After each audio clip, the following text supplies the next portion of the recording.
नमस्कार,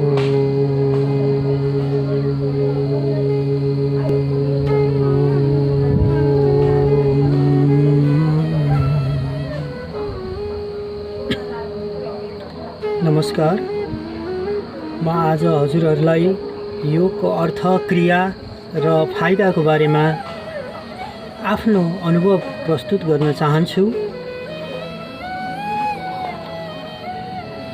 योग शब्द वेद, उपनिषद, गीता एवं पुराण आदिमा अति पुरातन कालदेखि समावेश हुँदै आएको छ। आत्मदर्शन, समाधिदेखि लिएर हाम्रो कर्म क्षेत्रसम्म योगको व्यापक व्याख्या हाम्रो शास्त्रमा गरिएको छ। हाम्रो धार्मिक ग्रन्थ श्रीमद् भागवत गीतामा पनि योगको बारेमा व्याख्या गरिएको छ। श्रीमद् भागवत गीतामा योगेश्वर श्री कृष्ण भगवानले अर्जुनलाई योग दर्शनद्वारा योगी बनाउनु भएको थियो। तत्पश्चात मात्र अर्जुनले महाभारत युद्धमा विजयी भएका थिए। तसर्थ हामी पनि जीवन रूपी युद्धमा सफल हुनको लागि प्रत्येकले योगी बन्नु अनिवार्य छ। योगको बारेमा शास्त्रहरू सबै पढेर भन्दा, कठिन शब्दहरूको व्याख्या गर्नुभन्दा अब म हजुरहरूलाई हाम्रो दैनिक जीवनमा गएर सजिलो तरिकाले योगको अर्थ र क्रिया, फाइदा प्रस्ट्याउन चाहन्छु। साधारण अर्थमा योगको अर्थ जोड हो। यस ब्रह्माण्डमा प्रकृति र जीवनको महत्त्वपूर्ण सम्बन्ध हुन्छ। मानव शरीर पञ्चतत्त्वले बनेको। यो शरीर, यो हाम्रो शरीर पञ्चतत्त्वले बनेको छ। पञ्चतत्त्वहरू पृथ्वी, जल, आकाश, वायु, तेज। पृथ्वी, जल, आकाश, वायु, तेज, यो पञ्चतत्त्वले बनेको हुन्छ हाम्रो शरीर। यो पञ्चतत्त्वबाट निर्मित भएको हुनाले सधैँभरि हाम्रो शरीर पञ्चतत्त्वसँग जोडिएर बस्दछ। यसरी जोडिएर बस्नु पनि एउटा सकारात्मक पक्ष हो। यसरी जोडिएर बसेको सकारात्मक पक्ष पनि एउटा योग हो। अब म हजुरहरूलाई अब हाम्रो शरीरभित्र गएर यो पञ्चतत्त्वबाट बनेको शरीरमा को बारेमा म केही जानकारी दिन चाहन्छु।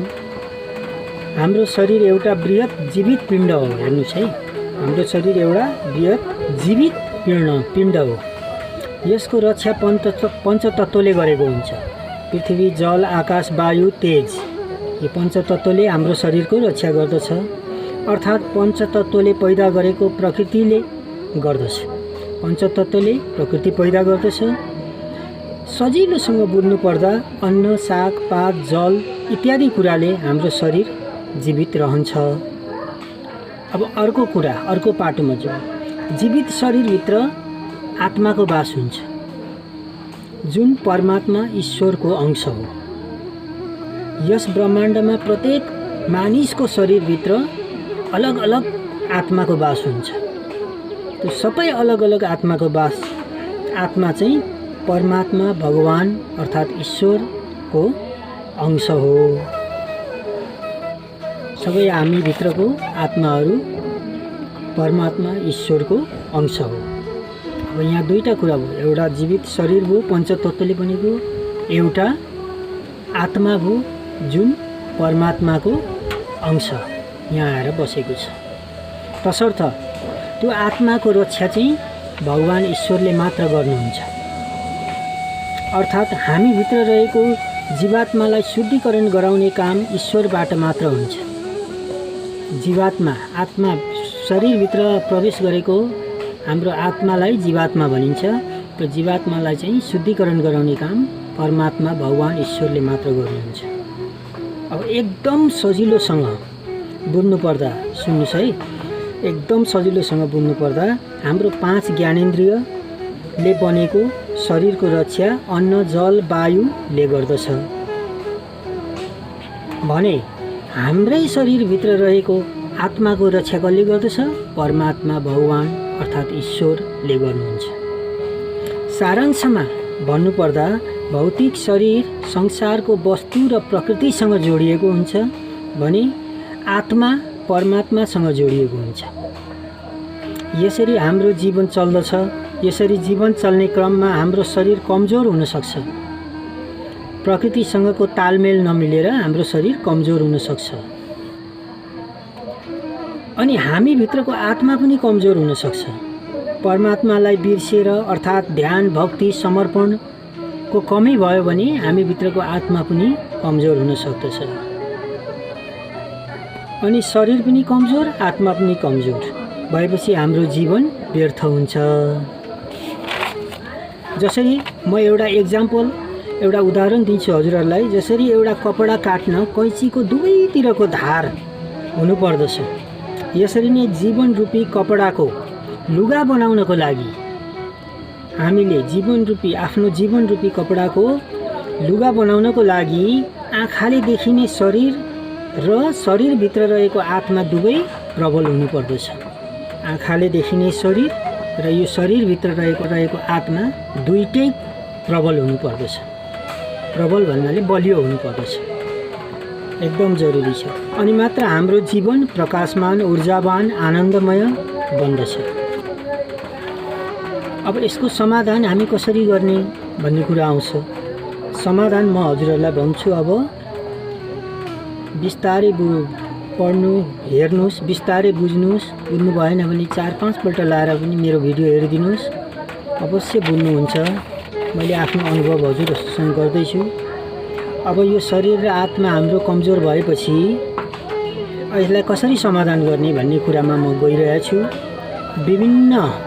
विभिन्न यम नियम आसन प्राणायाम इत्यादि कुराहरूद्वारा शरीरलाई शुद्धिकरण गरी निरोगी र प्रबल बनाइन्छ।